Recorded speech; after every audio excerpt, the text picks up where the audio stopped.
Hello dear HSC 2026 অর্থনীতি পরীক্ষার্থীরা, সবাই কেমন আছো? আশা করছি প্রত্যেকে অনেক ভালো আছো। আজকের জন্য তোমাদের নতুন টপিক হচ্ছে মুদ্রার মূল্য ও দাম স্তরের মধ্যে সম্পর্ক। চিত্রের সাহায্যে আমরা খুব সুন্দর করে এটা ব্যাখ্যা করে দিব। যেমন হচ্ছে এখানে আমরা মুদ্রার মূল্য আমরা আগে পড়েছি যে মুদ্রার মূল্য আসলে কি, মানে মুদ্রার মূল্য লাস্ট ক্লাসে আমরা পড়েছি যে যখন আমরা কোনো একটা অর্থের বিনিময়ে যা পাবো বা যে সকল দ্রব্য বা পণ্য সামগ্রী পাই সেটা হচ্ছে ওই অর্থ বা মুদ্রার মূল্য। ঠিক আছে, ওই দ্রব্যটাই হচ্ছে মূল্য। আচ্ছা, এখানে হচ্ছে মুদ্রার মূল্য এবং দাম স্তরের মধ্যে সম্পর্ক। এটা আসলে কিভাবে কাজ করে এটা আমরা আজকে জানবো। যে মুদ্রার মূল্য দাম স্তরের মধ্যে সম্পর্ক হচ্ছে বিপরীতমুখী। যেমন হচ্ছে আমরা চাহিদা যেরকম পড়েছিলাম, চাহিদা এবং দামের সম্পর্ক বিপরীতমুখী। দাম বাড়লে চাহিদা হচ্ছে গিয়ে কমে যায়, আবার দাম যখন কমে তখন হচ্ছে চাহিদা বৃদ্ধি পায়। সেম একইভাবে মুদ্রার মূল্য যখন বৃদ্ধি পায় তখন দাম স্তর কমে যায়, আবার মুদ্রার মূল্য যখন কমে যায় তখন দাম স্তর বেড়ে যায়। এটা হচ্ছে গিয়ে বিষয়টা, বিপরীতমুখী সম্পর্ক দুইটার মধ্যে।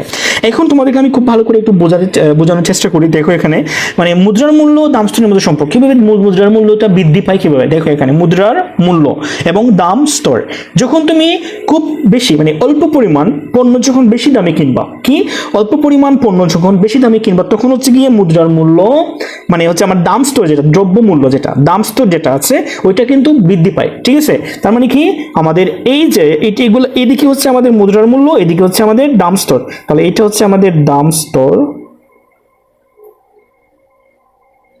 দাম স্তরকে আমরা পি দ্বারা প্রকাশ করব আর মুদ্রার মূল্যকে আমরা ভিএম দ্বারা প্রকাশ করব। এখানে হচ্ছে আমাদের মুদ্রার মূল্য, এটা হচ্ছে আমাদের মুদ্রার মূল্য। ঠিক আছে,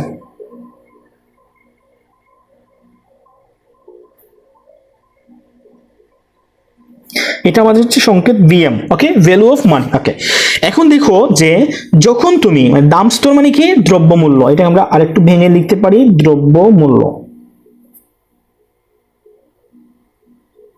ওকে, দ্রব্যমূল্য যখন বৃদ্ধি পায় যখন কোনো একটা দ্রব্যের দাম যখন বৃদ্ধি পায় তখন কি হয়, তখন আমাদের এই যে মুদ্রার মূল্য আছে না এটা কমে যায়। এটা কি হয়, কমে যায়।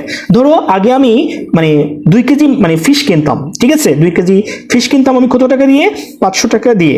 এখন হচ্ছে কি দেখো ভালো করে বুঝো, দাম স্তর বৃদ্ধি পাওয়া যায় এরকম বিষয়টা। এখন আগে কিন্তু আমি 2 কেজি কিনতাম 500 টাকা দিয়ে, এখন আমি 1.5 কেজি কিনতেছি 500 টাকা দিয়ে। তার মানে কি আমার এখানে দ্রব্যমূল্য যেটা আছে ওইটা কি হয়েছে, বেড়ে গেছে, আর দামটা কিন্তু আগের মতো আছে। আগে যেরকম আমরা বেশি কিনতাম 500 টাকা দিয়ে, এখন কম পরিমাণ কিনতেছি 500 টাকা দিয়ে। তার মানে এখানে মুদ্রার যে মূল্য, মুদ্রার মূল্যটা কমে গেছে, ওই মুদ্রা দিয়ে আমি কম পরিমাণ দ্রব্য কিনতেছি।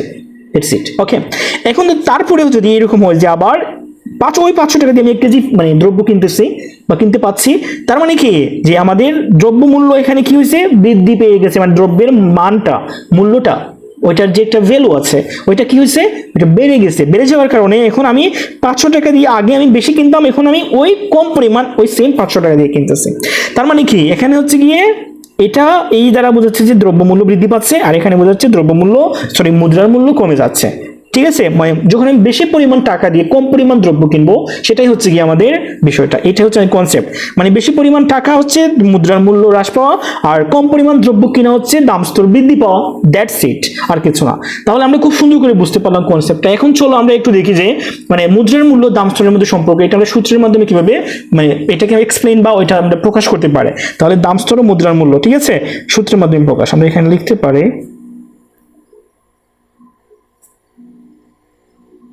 দাম স্তর ও মুদ্রার মূল্য সূত্রের মাধ্যমে প্রকাশ।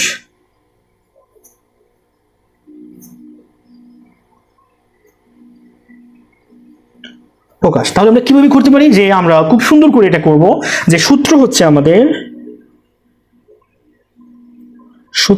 আমাদের প্রথমে আমরা দিব যে ভিএম, কি ভিএম আমরা এখানে এইভাবে লিখতে পারি, এটাকে ভিএম ইজ ইকুয়াল 1/p।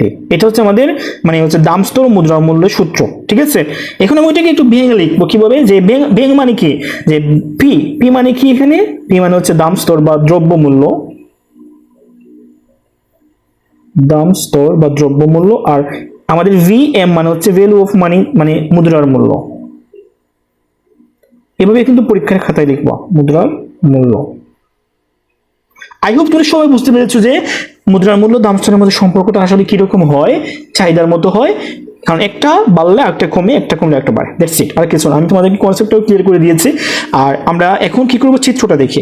ঠিক আছে, চিত্রটা হচ্ছে গিয়ে সেম চাহিদার মতো, আমরা এখন দেখে ফেলি একটু চিত্রটা হচ্ছে গিয়ে আমি এখানে এঁকে দিই।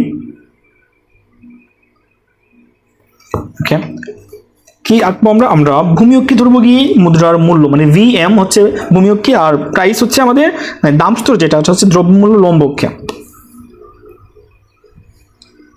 এখানে আঁকবো।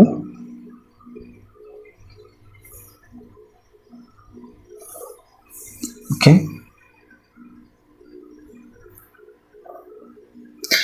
আচ্ছা, আমরা এখন চিত্র আঁকতেছি এবং দাম স্তর মুদ্রার মূল্যের মধ্যে সম্পর্ক চিত্রের মাধ্যমে ব্যাখ্যা বা প্রকাশ করা, যেটাকে বলি আমরা যে এটা হচ্ছে আমাদের শূন্য বিন্দু, কেন্দ্র বিন্দু যেটাকে বলে, এটা আমাদের এক্স ওয়াই অক্ষ, এটা হচ্ছে আমাদের এক্স অক্ষ। আমরা ভূমি অক্ষে ধরবো গিয়ে ভিএম, এটা এদিকে ধরবো আমরা ভিএম, মানে মুদ্রার মূল্য, এদিকে ধরবো আমরা পি মানে হচ্ছে কি এই মানে হচ্ছে আমাদের দাম স্তর। ওকে, আমরা দাম স্তর ধরলাম লম্বকে। আর হচ্ছে গিয়ে এখন আমরা একটা পরিমাণ নিব কিসের মতো, এই যে চাহিদা এবং দামের মতো। প্রথমে আমরা প্রাথমিক অবস্থায় ধরবো এখানে বিএম নট ভিএম ওয়ান, ঠিক আছে। তাহলে আমরা এখানে ধরলাম যে ভিএম, আমরা সুন্দর করে দুটো টান দিয়ে দিই, ঠিক আছে। যেমন হচ্ছে গিয়ে আমি দেখাই তোমাদেরকে, প্রথমে প্রাথমিক অবস্থা কম বেশি, বেশি কম, এরকম না, বাড়লে কমবে, কমলে বাড়বে, এইরকম টাইপের একটা বিষয়। তাহলে আমি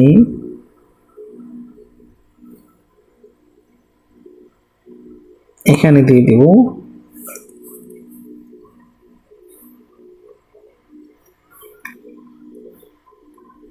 এইভাবে, তারপর হচ্ছে এটা বেশি, তারপর এখানে কম, এখন এটা কমবে, এদিকে বাড়বে।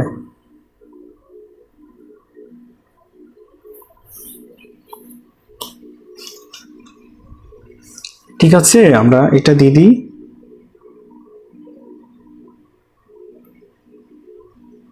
এইভাবে দিয়ে দিলাম। তারপর কি আমাদের চাহিদা রেখার মতো আমরা দিয়ে দিব। তাহলে এটা হচ্ছে ভিএম ওয়ান, এটা হচ্ছে ভিএম টু, মানে ভিএম নোট থেকে আমরা ভিএম ওয়ান এরকম দিতে পারি, ঠিক আছে। তাহলে এটা হচ্ছে আমাদের ভিএম নট, এটা হচ্ছে আমাদের পি নট, ঠিক আছে। উপরেটা হবে পি নটের সাথে সম্পর্ক, এটা হবে আমাদের, এটা দিব আমরা পি নট। এটা হচ্ছে আমাদের ভিএম ওয়ান, এটা হচ্ছে আমাদের পি ওয়ান। প্রথম প্রাথমিক অবস্থা এটা এই বিন্দু, তারপর হচ্ছে এই বিন্দু, ঠিক আছে। এইখানে যখন দাম স্তর যখন বেশি ছিল, মুদ্রার মূল্যটা কমে গেছে, কম ছিল, যখন দাম স্তরটা যখন কমে গেল, মুদ্রার মূল্যটা বেড়ে গেল, দ্যাটস ইট। এইভাবে আমরা প্রকাশ করবো এটাকে। এখন আমরা সুন্দর করে রেখাটা অঙ্কন করে ফেলি। রেখাটা ইটস ভেরি ইজি, সুন্দর করে পেন্সিলের সাহায্যে আঁকবা। এইটা হচ্ছে আমাদের রেখা, এটা হচ্ছে আমাদের দাম স্তর এবং মুদ্রার মূল্যের রেখা, ঠিক আছে। মানে VM is equal function of P, আমরা দিতে পারি এটাকে যে VM is equal function of P. এটা হচ্ছে আমাদের চিত্র বা রেখা। আই হোপ তোমরা সবাই খুব ভালো করে বুঝতে পেরেছো। আর আমরা এটাকে দিব যে এম এন রেখা এটা, আর মাঝে আমরা এই সংমিশ্রণ বিন্দু যা ইচ্ছা তা দিয়ে দিব, যেমন আমরা স্মল লেটারের এ দিব, এটা হচ্ছে আমাদের এ বি। এটা হচ্ছে আমাদের চিত্রটা। এটা হচ্ছে আমাদের কিসের চিত্র, দাম স্তর এবং মুদ্রার মূল্য এর মধ্যে যে বিপরীত সম্পর্ক প্রকাশ করে বা বিরাজ করে, এটা হচ্ছে আমাদের চিত্র, এটা হচ্ছে আমাদের সূত্র, এটা হচ্ছে আমাদের এক্সপ্লেনেশন। আই হোপ তোমরা সবাই খুব ভালো করে বুঝতে পেরেছো। আমরা নেক্সট ক্লাসে অন্য কোনো গাণিতিক যুক্তি নিয়ে বা গাণিতিক কোনো ধরনের ম্যাথ নিয়ে চলে আসবো। আল্লাহ হাফিজ ততক্ষণ।